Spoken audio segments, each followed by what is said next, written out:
ஏங்க உங்ககிட்ட தனியா பேசணும்னு சொன்னதே ஒரு முக்கியமான விஷயத்த சொல்றதுக்காக தான். சொல்லுங்க. எனக்கு பொண்ணு பார்க்க வர்றதுல அப்புறம் கல்யாணத்துல எல்லாம் துளி கூட விருப்பமே இல்லைங்க. என்னங்க சொல்றீங்க? இல்லங்க, என் கூட ஒரு பொண்ணு வந்திருக்காளே இளமதி. நம்ம பாஷால சொல்லணும்னா அவ பேரு சண்டைக்கோழி. அவளுக்கும் எனக்கும் பயங்கர ஃப்ரெண்ட்ஷிப் அப்படின்னு அவ சொல்றா. ஆனா எனக்கு முழுக்க முழுக்க அவ மேல லவ்வுங்க.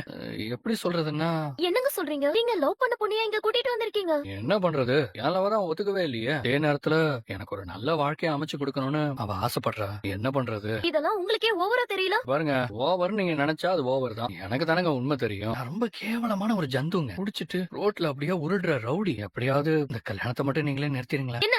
ஏங்க உங்க கூட விளையாடுறதுக்காங்க நான் இவ்வளவு சீரியஸா எல்லாத்தையும் சொல்லிட்டு இருக்கேன். பாருங்க, நீங்க மட்டும் நான் சொல்லிதான் இந்த கல்யாணத்தை நிறுன்னு சொல்லிட்டீங்க.